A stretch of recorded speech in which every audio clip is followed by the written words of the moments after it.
case. Everybody's got one. Coach, you gonna open, and we'll get you guys just ask questions. I'm not gonna do anything. Yeah, I got to open stuff. Yeah, really, really proud of our guys today. The way they fought. Obviously, had some really serious self-inflicted wounds. Gave them 10 points. And at halftime, just the way our guys, calm, cool, collected, coaching staff, knowing exactly what we needed to do. Really proud of the way all three phases responded. Obviously, great runs, great job running the ball to control the line of scrimmage. Really good job by the punt return team to create the explosive, and then I thought the pressure on the defense or the pressure on the quarterback was really, really good. So proud of the team for finding a way to win the game, and ultimately that's what you got to do. Every game has a life of its own. You got to find a way to win it, and really, really proud of those guys. Three guys with over 100 yards rushing: Ahmad, Jamal, and Bo, doing whatever we needed to do to win. So really proud of them. Really grateful to Laird, the president, the board, for the extension that we agreed to, and very excited about our future here at the University of Missouri. And, you know, I know somebody's going to ask me at some point about how do I view this season, you know, and I would just tell you that I think it's a good season. You know, it's not great. We had a chance to go to great. We didn't get it done. And as a team, as an organization, as everybody, you know, we've got to find those inches, and it starts with me, and then it trickles down to everybody. But what makes this place so special? You know, the governor stopped by last week. I've had had Senator Schmidt reach out to me, Jason Smith reach out to me, you know, Coach Pinkel reach out to me. The Bukowskis, the Richard Miller, Mike Campeter, Jeff Smith, Steve Trulask, all these guys wanting to find whatever they can do to help. And it's going to take all of us. And that's what's going to make Mizzou really special moving forward, is that we're all in this together, and we're all trying to figure out how do we go achieve what we all dream we can do and do it together. And so I just want to say I'm very grateful and appreciative of the opportunity to be the head coach here. And I also want to say, you know, hats off to that Arkansas team and staff. That's a really, really difficult situation to be in. And those guys didn't sign up for that. You know, they didn't know how this season was going to go. For Green to be playing the way he did at the end, impressive. I thought Coach Petrino did a nice job. You know, I think that the SEC is better when Arkansas is good. And so, you know, as a guy who's from Arkansas, you know, I hope they can find the right coach and get this thing going again, because this is a special stadium when it's sold out and the fans are rocking, because I know Arkansas fans believe in the Hogs. And so wish them the best, but I'm sure glad to have that Battle Line Trophy rivalry win. So with that, I'll open up for questions.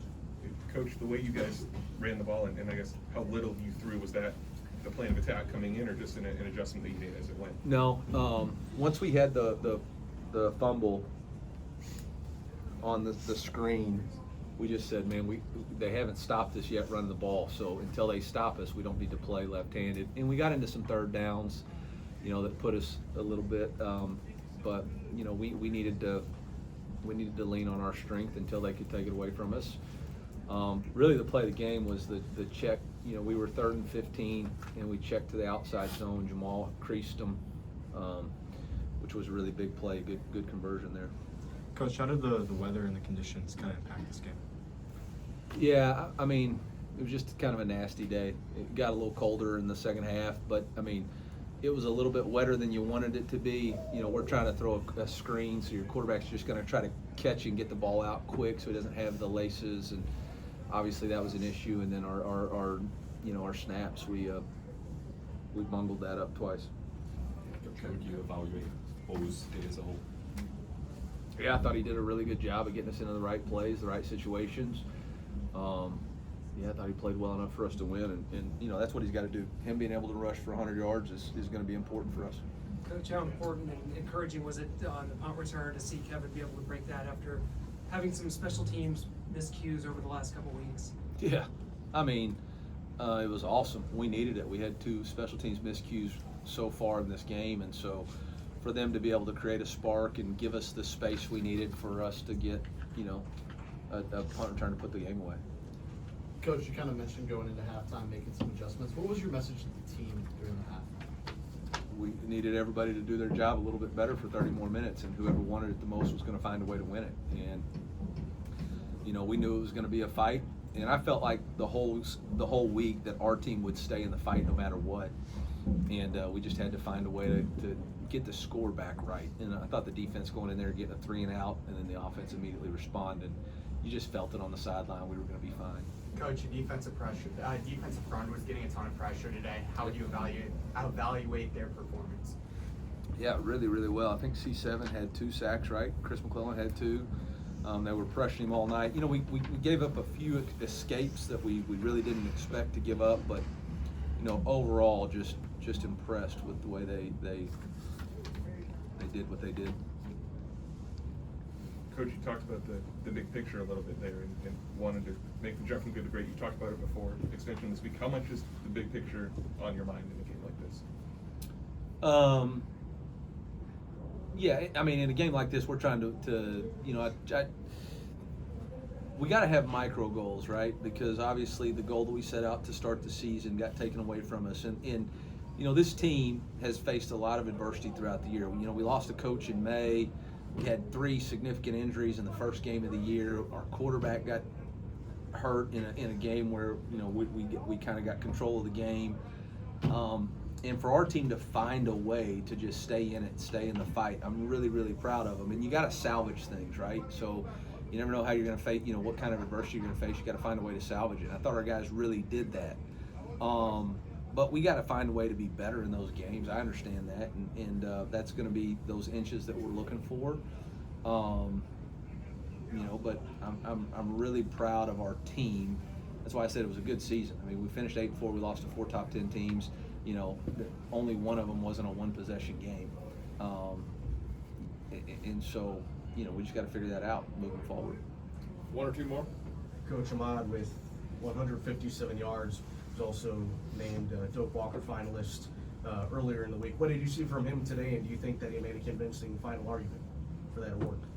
Oh, I mean, if he needed this game to make a convincing final argument, I don't know what else they need to see. But I mean, I thought he started a little bit slow, but that rush he made to put us up, I mean, there was 4 guys around him. Everybody thought he was tackled, and he refuses to go down. That last drive, I mean, we continue to find ways for him to just keep his feet moving and churning. So, I think he's proven he's the best, most consistent back in college football.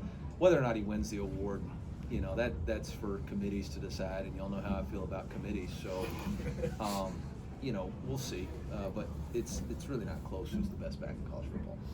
Eli mentioned the contract extension at the start here. I just wondered about the timing and the timeline of events that unfolded to reach this decision and the timing for it to be announced this week. Yeah, I mean, at the end of the day, college football is going to have to change all this stuff, man. Like, we've got to figure this out where we're not putting pressure on coaches and programs and people during the middle week where there's nothing but speculation. I mean, we've got Twitter trending with bets on who's going to be leading or get this job, and I was the leading bet getter for a job I never interviewed for. That's annoying. That's bull crap, okay? And it's just speculation. It's just media throwing stuff on the wall, and it's tough on everybody. It's tough on players. It's tough on coaches, and this place has been nothing but great to me, and so I just felt like we weren't done yet. We weren't done yet. That north end zone isn't completed, and so my job here is not completed yet. And I appreciate the way our administration handled it. There wasn't any pressure or badgering or anything like that. Really, Saturday night after the game against OU, I just sent Laird a text and said, let's get this thing done. Like, let's just get done and let's finish this thing the way we want to finish it. And I appreciated him having my back. And most people don't know this, but we were going out the tunnel against OU, and there were some fans yelling about me not going to be there, and it pissed me off. And obviously we didn't win the game, but it bothered me because it was a distraction to our team. And at that point, it was the first time I realized, like, that this ain't fair to them. It ain't about me. It's about them. This is their year. This is their season. And so I just needed to do what I knew I wanted to do. All right, Coach, thank you. Yep, thank y'all. Thank you. Is that your first trophy race? Huh? First Yeah, trophy first race. trophy race.